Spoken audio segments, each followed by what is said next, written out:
Good evening, everyone. I'd like to call to order the November meeting of the full legislative meeting. Madam Clerk, roll call. Chair Sweet, Here. Legislator Kelly, Legislator Allen, Here.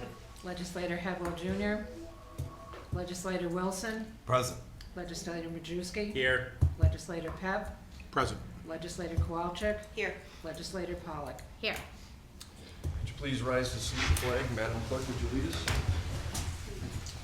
Pledge allegiance to the flag of the United States of America and to the republic for which it stands, one nation, under God, indivisible, with liberty and justice for all. Would you please remain standing for a moment of silence as we honor those who've passed since our last meeting? John Carey of Amsterdam passed away October 24th. He graduated from New York State Police Academy in 1983 and went on to become a senior investigator with Troop G Forensic Identification Unit. John collaborated on numerous cases with the Montgomery County Sheriff Department throughout his career. Ed W. Traskos of Amsterdam passed away October 21st.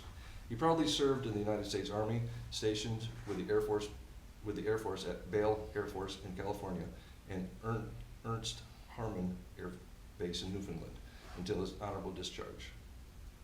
Paul E. Dominiak of Amsterdam passed away October 25th.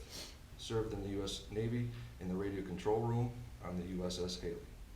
William J. Janetsky of Amsterdam passed away November 1st. William was a U.S. Army veteran serving in the 22nd Infantry Regiment from 1955 to 1958. William was the father of Christine Pasquale, Director of Real Property for Montgomery County. Larry Paul DeLorme, formerly of Amsterdam, passed away November 10th. He served in the United States Air Force as a sergeant from 1968 until 1972. Philip Santoro, a lifelong resident of Amsterdam, passed away November 18th.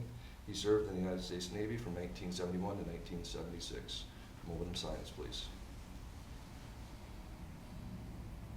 Thank you.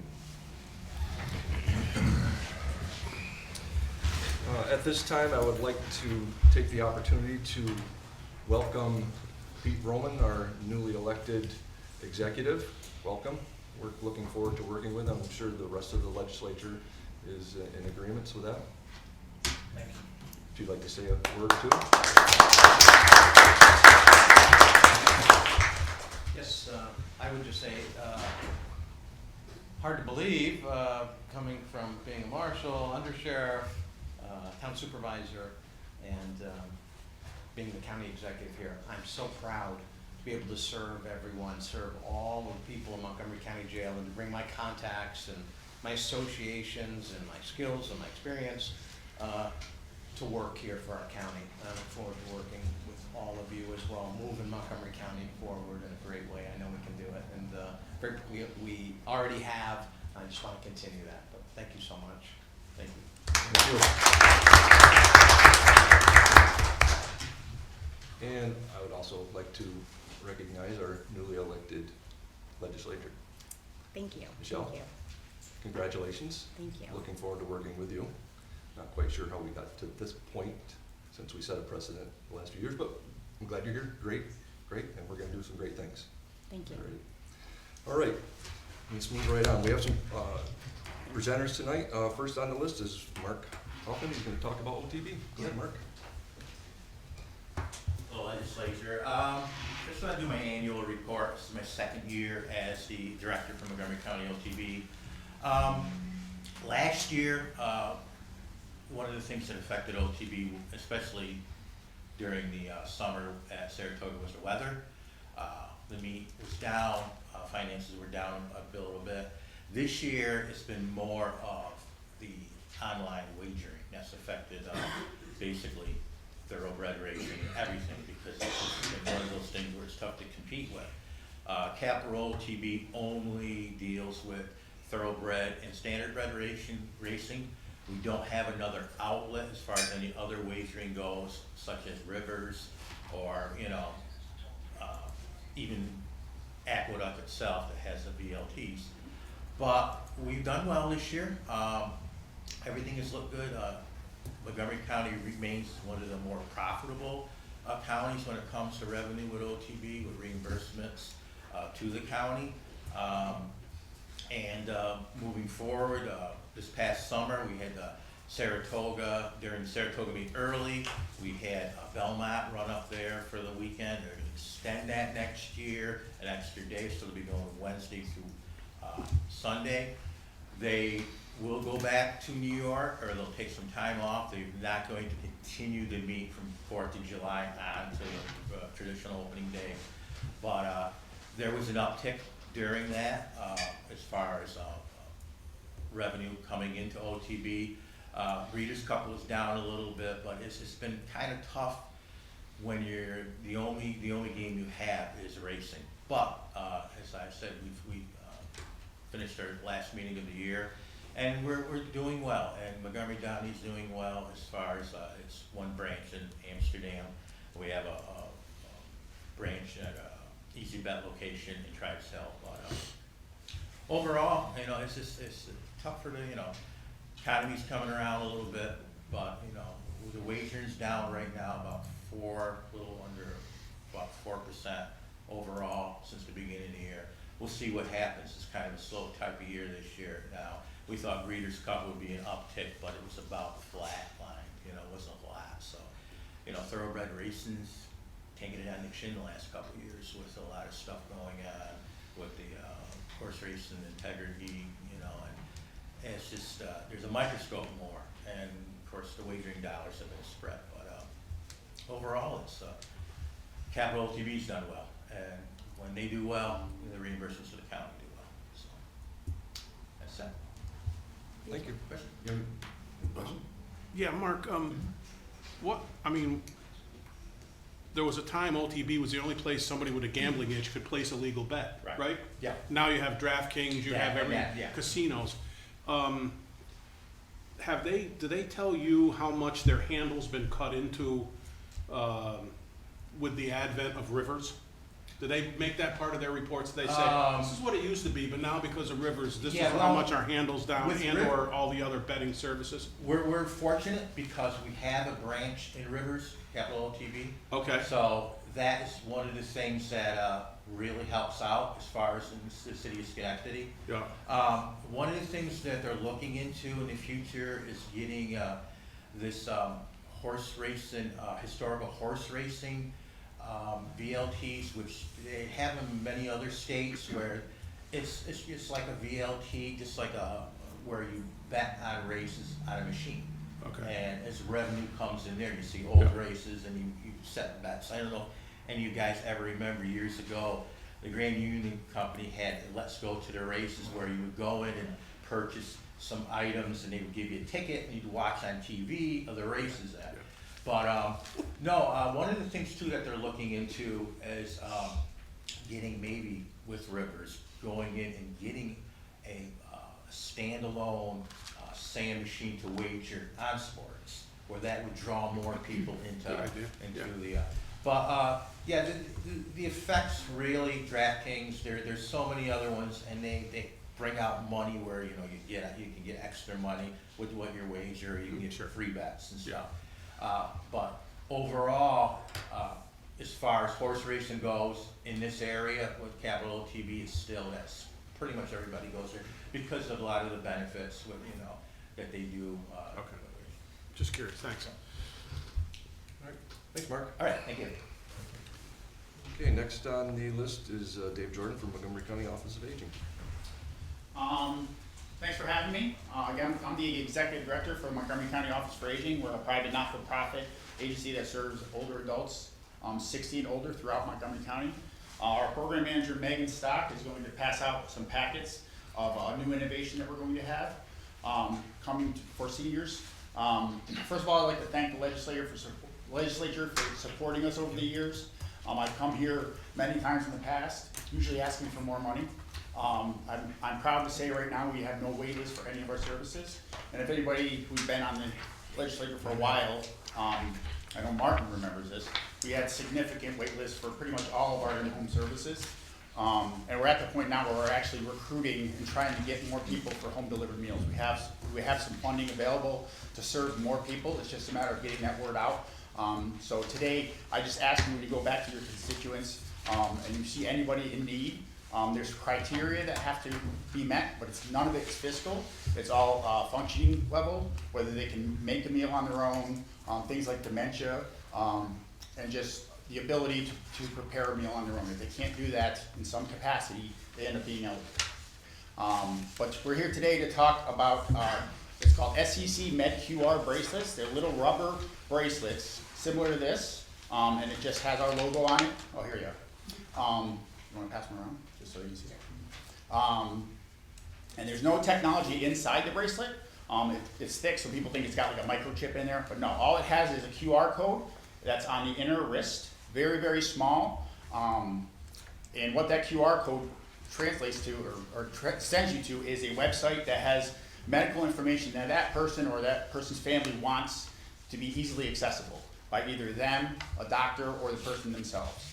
Dealing with older adults, a lot of times what happens is they fall in their house, ambulance gets called, EMTs show up. But what medications are you on? Oh, no, they changed a lot. You don't really have any information when you first go in there.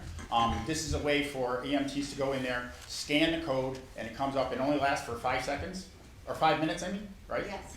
So it isn't something that's permanent on their phone. And they get that information more readily. They'll know the next of kin, they'll know who to contact, what hospital they prefer, what insurance company they have, things of that sort. And we're working with a company, we've ordered a bunch of bracelets that we have free of charge to anybody in Montgomery County that's 16 older that would like them. The response so far has been fantastic as far as we've gone to many senior groups. We're coming here tonight, but we've gone to other village and town boards as well, just to kind of get the word out there. We would appreciate if you could as well, because I think the more we get out there, this is one of these things that's going to have a snowball effect. As more people get them, somebody will look at it and say, oh, what is that? And then they'll explain it, and it'll work. Just one of the concerns Sheriff Smith had when I brought it to his attention, he's actually contacted the EMTs in the county and informed them about them as well. But one of the things that his concern was that can somebody walk by and just scan it? Very, very difficult. If you saw on the bracelet, it's very, very small. You'd have to be over the code for at least a few seconds for it to even register. And also the person or their family members are in control of the information that's on there. So I suggest, instead of putting a person's birth date, maybe you just put the year they were born. So when they go, oh, I'm dealing with a 75-year-old. And things of that sort. Some people want to put their insurance number on there. You don't. You can just put your insurance company, and then when they do that, they'll know, oh, they have Aetna or they have Blue Cross Blue Shield, whatever that is. And there's ways you can get around that, but it's very hard to steal somebody's information from that.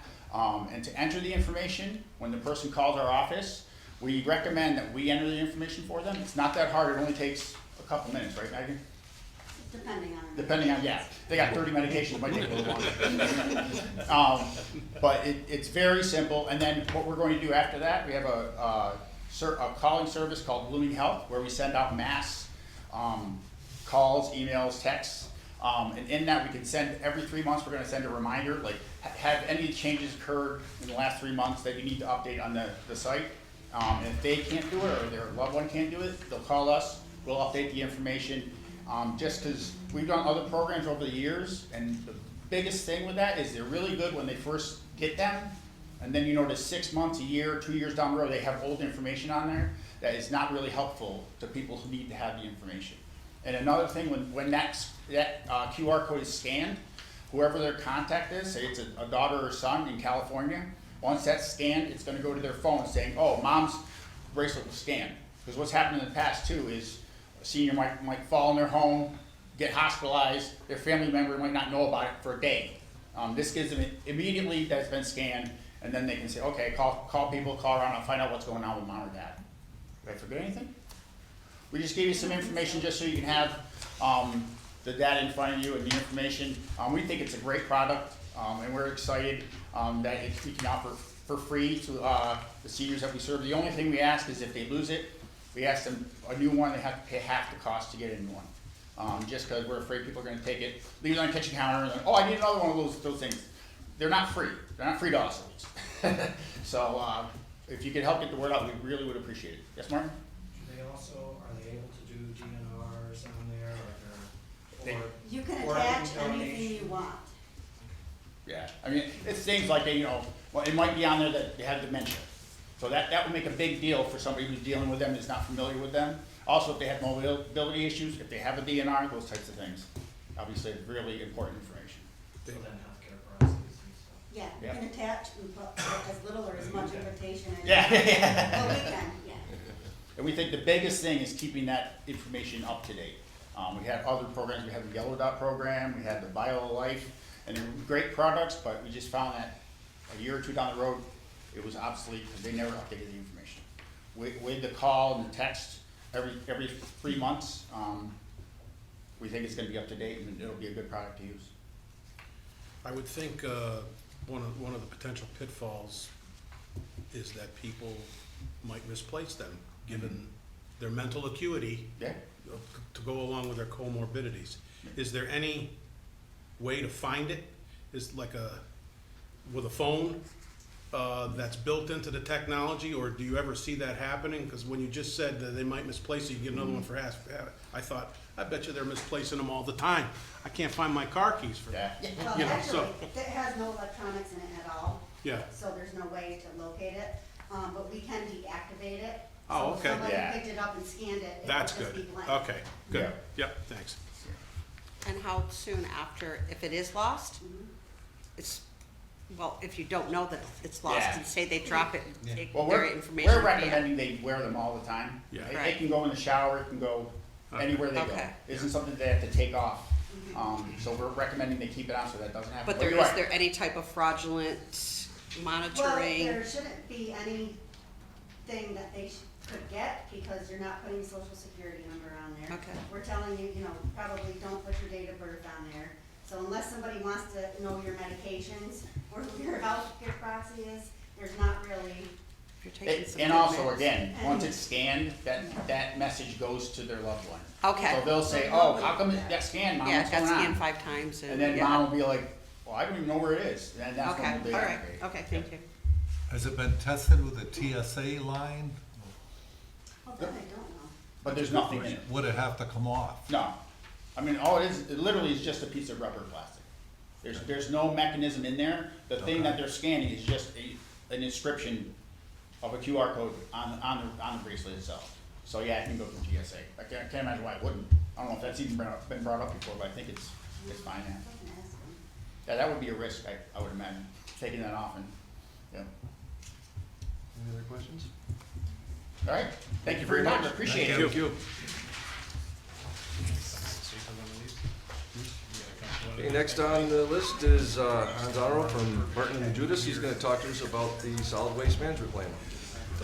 Thank you. My name's Hans Arnold. I'm a senior project manager with Barton and Judas. And this is Alyssa Dombrowski, who is an engineer with Barton and Judas and a native of Montgomery County and still lives here in Montgomery County. We're the engineering firm that you retained to prepare your local solid waste management plan. And the first thing that I want to do is thank you for the opportunity to work with you. I and other people at Barton and Judas have worked with Montgomery County in the past, and we have a long history, and we really appreciate the opportunity. We started out by working with a document that was actually prepared, first draft, by your planning staff, your business development staff, and Christy Simons, who does your program management, organizational kinds of things with your solid waste management program. And that was developed over several years, and then we took it from there and brought into it all the data and all the analysis that the state requires. This is driven by the Part 360 regulations, New York State regulations, fairly involved and extensive. And I'll have a comment on that at the end, what we think we can expect. So this is the first plan, that solid waste management plan, that Montgomery County will have since its exit from MOSA, from the Montgomery at Schoharie Solid Waste Authority, which was dissolved in, I think it was 2014. And the prior plan dated all the way back to 1992, when the requirements for solid waste planning first came out from DEC. So this plan reflects by my looking at it, an evolution of a system from what was called for back when MOSA was created, and MOSA called for the development and construction of a new materials recovery facility, recycling center, and a new landfill facility on a new site from new and not the same as any of the sites from the 3 counties. And it looked at waste to energy, but found that it wasn't economically feasible. But those plans didn't go into fruition under the 3 county public benefit corporation. So now what you have is a public-private partnership where you have 2 transfer stations, very well situated as I look at it geographically, where you receive non-recyclable waste, what we term municipal solid waste, and construction demolition debris, as well as recyclables. And you do a competitive bidding process to retain a private company, then operate the transfer stations, truck the waste to their destination, and then you have a contract for disposal. Currently, you're using Gotta Do Trucking for the long haul and the transfer trailers, and the landfill facility you utilize is Seneca Meadows landfill out in Seneca County. And then your recyclables go to a facility in the greater Albany area, owned by County Waste, I believe.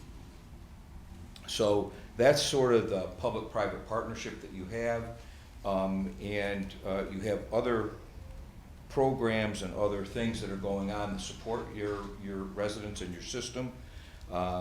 Single stream recycling is considered the most convenient form of recycling, and convenience equals performance, so you know, make it easy on the people and residents, and it's going to yield more recyclables recovery.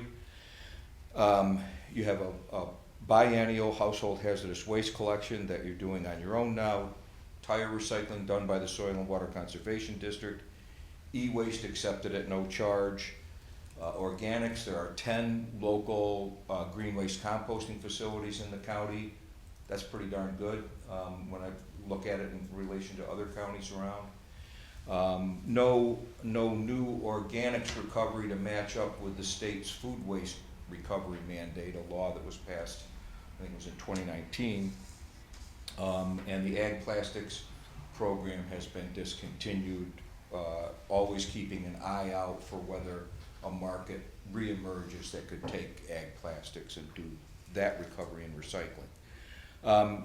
Your system operates on revenue from tipping fees, disposal fees, raises $6.2 million a year, and the way it's been presented to me, that covers 100% of the cost of operating your system, so there's not a subsidy from the county general fund. That's a good thing.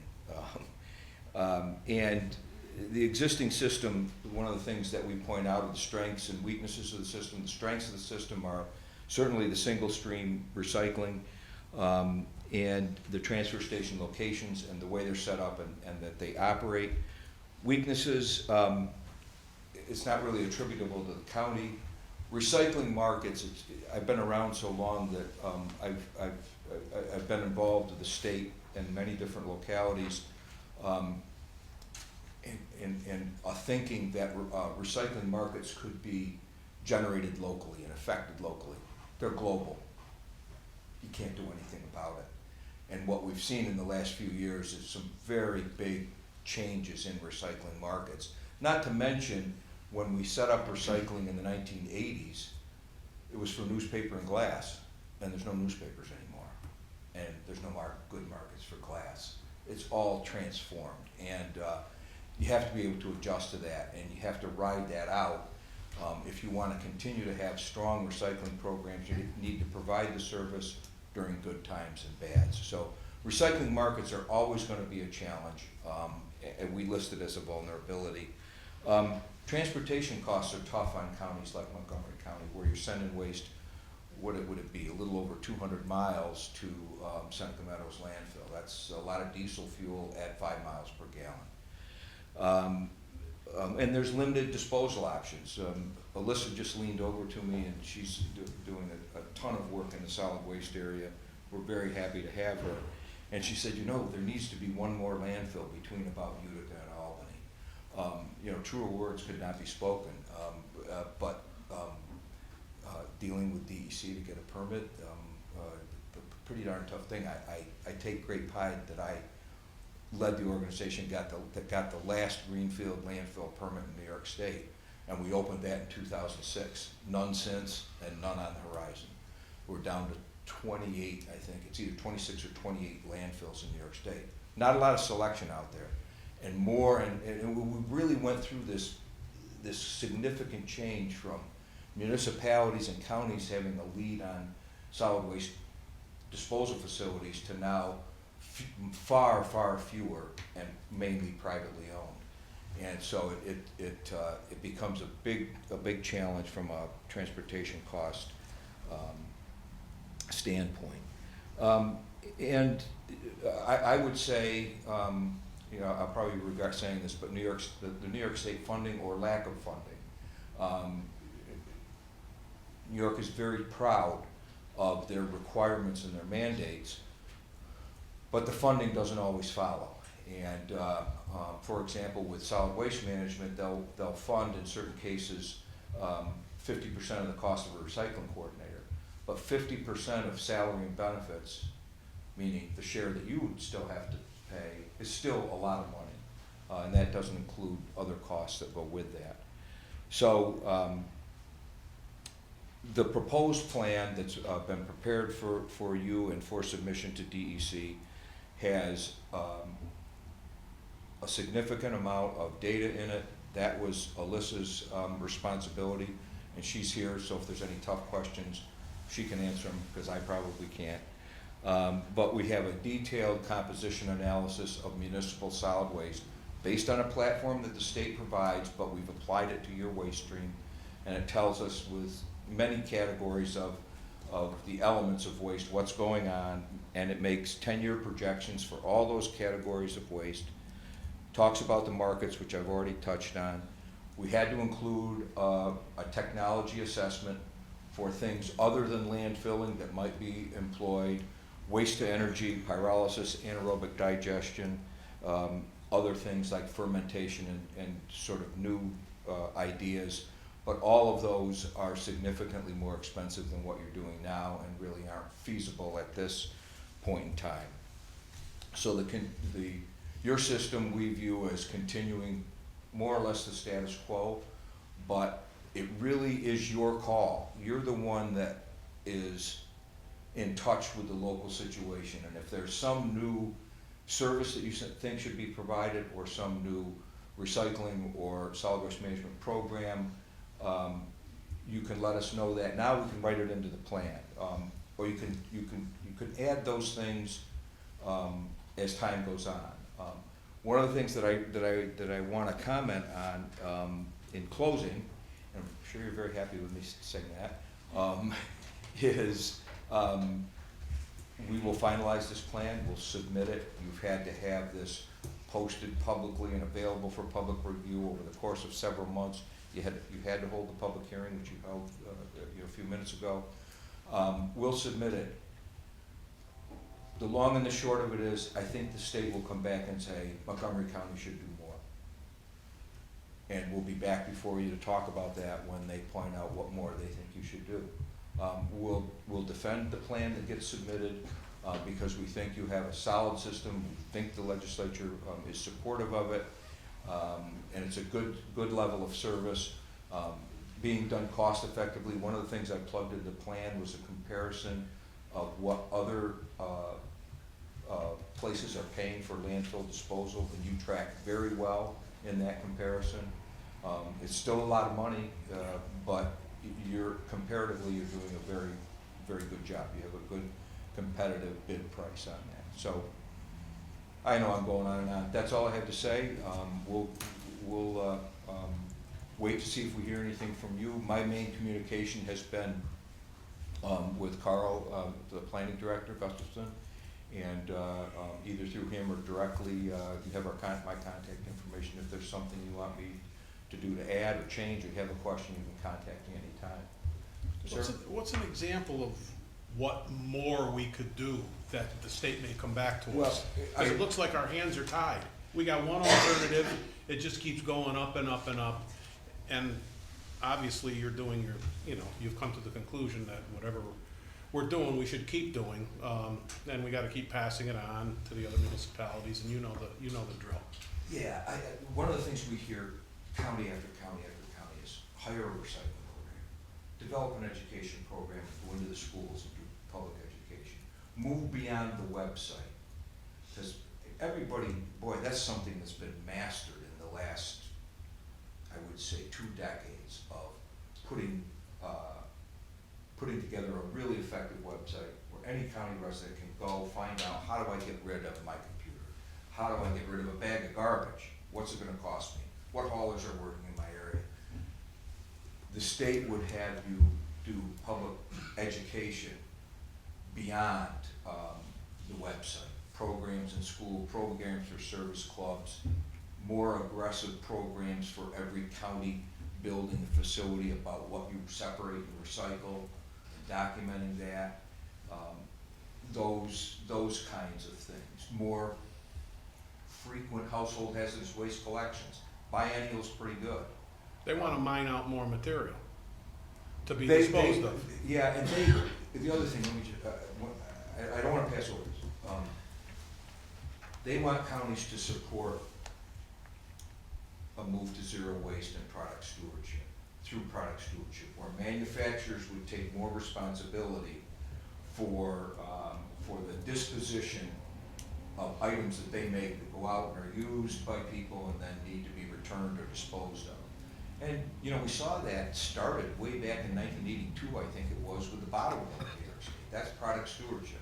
Nickel, you turn it back in, and all that aluminum and glass is recovered. The same is now being applied to paint, mattresses, electronics. Those are all product stewardship laws passed by New York State. So they want the county to support, every county, they want to support even more expansion of product stewardship, because they would like to get to this newest state solid waste management plan says that we should have a circular economy and that there should be no waste. And Okay. you So can- speaking of Yeah. recycling, and you said that the market is flat, basically. Well, from time to time, it's gonna be that way cyclically. The latest real crash was when China just sort of shut its doors, 2017, 2018, somewhere in that time frame. And there was a big push to develop more mills within the United States that could take secondary materials and make new products, and that's been successful. A lot more is being done with plastics being recycled than was just 5 years ago. Cardboard the same way? Cardboard's been stable. The thing that's changed with cardboard is that now we generate it at home more than in the store because of Amazon. Right. You know, we buy things so much that we get deliveries right at home. So it's changed a lot for haulers to have to collect it curbside or roadside. So Right. that's a big change. So there is a market to sell Yes, cardboard? and for Plastic? low-grade paper and high-grade paper. Low-grade paper including everything from dry food boxes, pizza boxes, to the newspapers that are left and things like that. So there are strong points in the market, but we always have to understand that later next year, that can change. And it becomes a hit on everybody who's trying to move that material. Any other questions? Thank you very much. Thanks again, thank you very much. All right, let's move right on through the agenda. Next on the agenda is communications. Any communications this No week? communications. Okay. All right, next, I need an approval for the October and November minutes. So moved. Second. Discussion? All those in favor? Aye. Opposed? Abstained? Next, I need acceptance for the budgetary transfers for November. Sponsor? A second. Or sponsor, whatever you need. Discussion? Hearing none? All those in favor? Aye.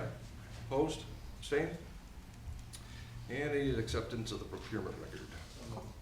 Kelly, Second. Walchuk. Discussion. Sorry.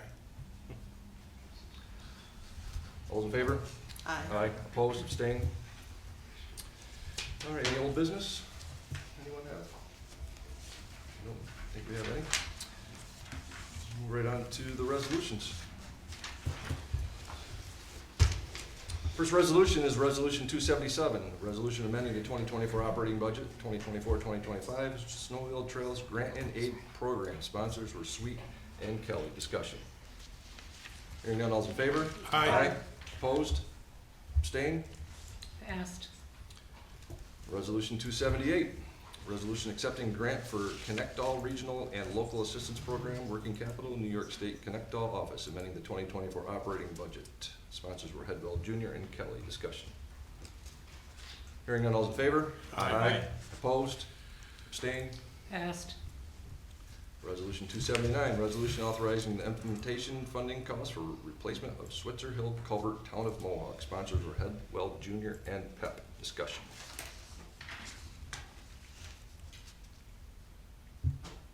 No discussion? Did we get a final projection cost or just the rough numbers? Well, did you get the email? Yes. Yes. So yes, we did. It was for almost 5 million. Any further discussion? Hearing none, all's in favor? Aye. Opposed? Nay. Let me make sure I have it right, please. Legislator Wilson was yes? Roll call. This is a roll call. Okay.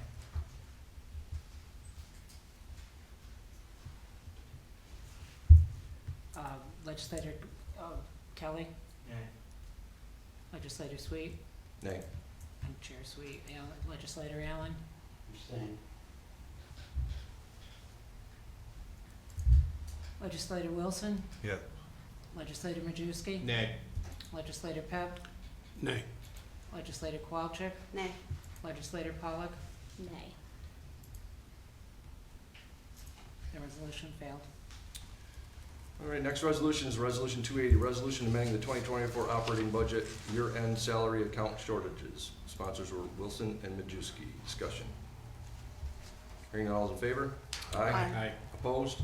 Abstained? Passed.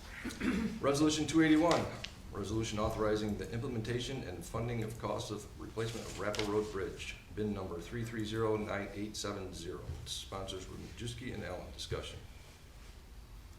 Hearing none, all's in favor? Aye. Opposed? Abstained? Passed. Resolution 282, resolution authorizing the county executive to sign an agreement with KB Group of New York, Inc., DBA Prime AE Group for New York, for the engineering administration coordinations of services and on-site inspection for the remediation of contaminated soil at the long run. Sponsors were Sweet and Kowalczyk. Discussion. Hearing none, all those in favor? Aye. Opposed? Abstained? Chair Sweet, my computer just went down, so I'll just have to take it by hand a little bit. I'll get it. Okay. I think that passed. Yes, I'm sorry, passed. All right, next resolution is Resolution 283, resolution authorizing the county executive to sign agreements for control of snow and ice. Sponsors were Pep and Sweet. Discussion. Hearing none, all's in favor? Aye. Opposed? Abstained? Passed.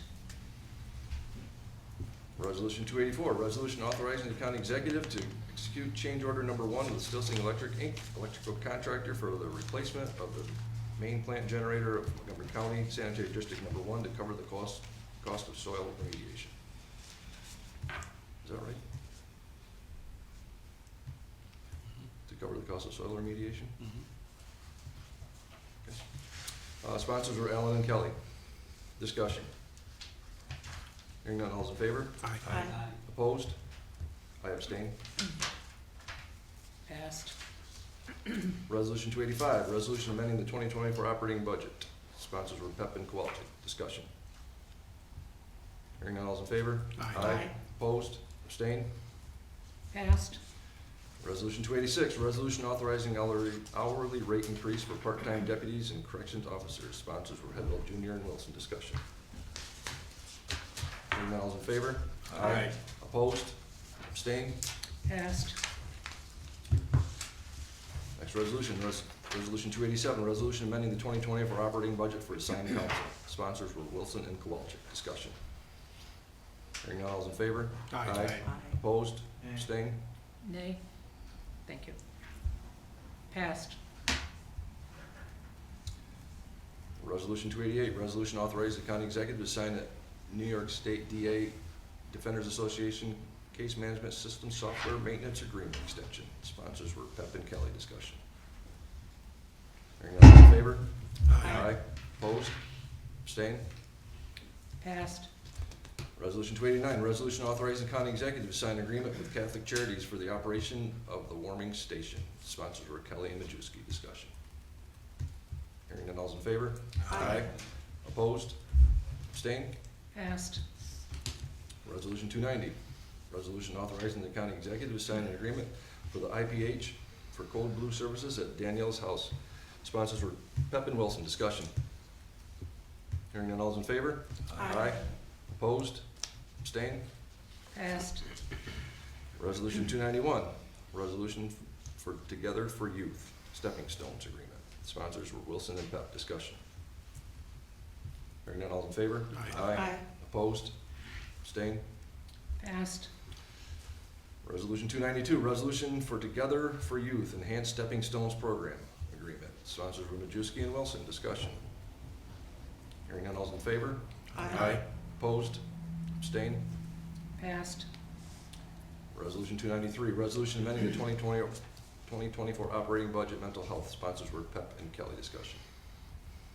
Hearing none, all's in favor? Aye. Opposed? Abstained? Passed. Resolution 294, resolution amending the 2024 operating budget youth veterans males. Sponsors were Sweet and Majewski. Discussion. Hearing none, all's in favor? Aye. Opposed? Abstained? Passed. Resolution 295, resolution authorizing the county executive to sign agreements for services approved for use in 2025 social services. Sponsors were Pep and Wilson. Discussion. Hearing none, all's in favor? Aye. Opposed? Abstained? Passed. Resolution 296, resolution authorizing county executive to sign renewal agreement 2025 transportation of Fulton County veterans.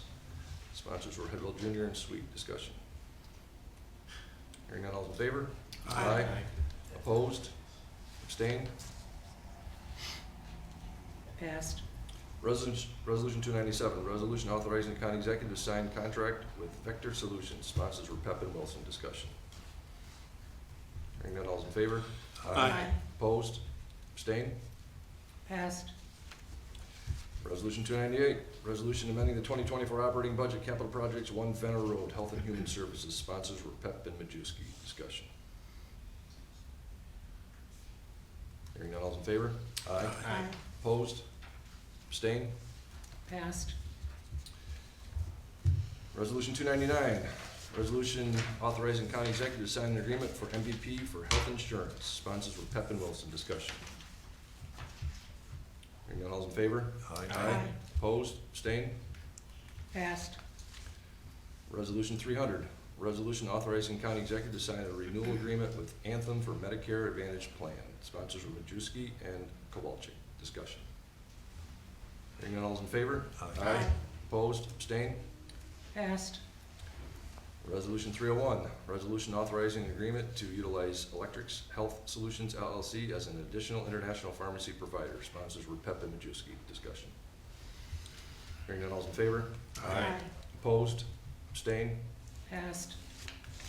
Resolution 302, resolution authorizing the county executive to sign renewal agreement, labor relations services, Romer Wallens, Gold, and Manu LLP. Sponsors were Wilson and Allen. Discussion.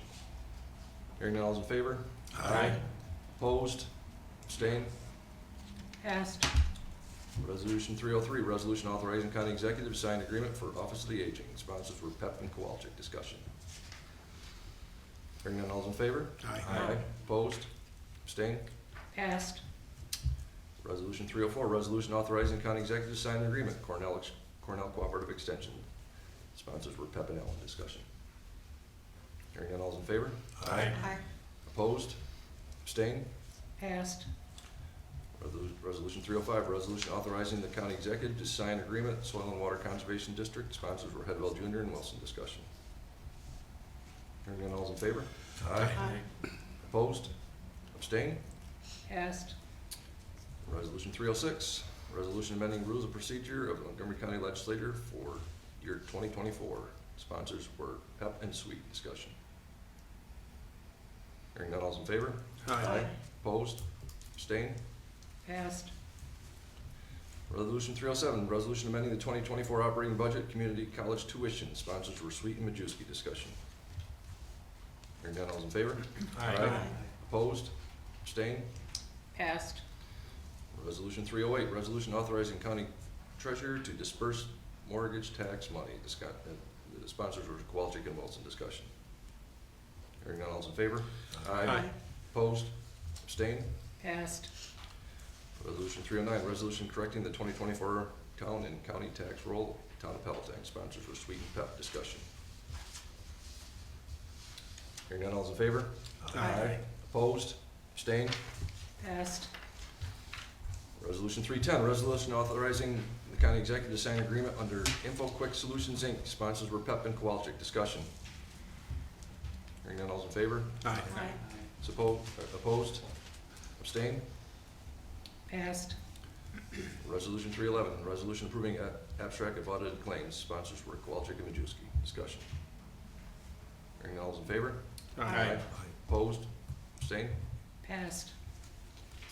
And the last resolution, bond resolution of the County of Montgomery, New York, dated November 26, 2024, authorizing renovations of the county-owned property at 1 Venner Road, estimating the aggregate cost thereof to be $1.75 million, appropriating said amount therefore, and authorizing the issuance of a $1.75 million serial bonds for the county to finance said fund. Sponsors were Kowalczyk. We got three sponsors. It was Pep. Kowalczyk and Pep. Okay, you gonna do it, Maria? No, I don't authorize that much money. Your bank account isn't that high, huh? Pep and Majewski. One too many commas for me. Any discussion on that? Hearing none, all's in favor? Aye. Opposed? Abstained? Passed. Okay, anything under other? Hearing none, motion to adjourn. Second. MK. Thank you, everyone.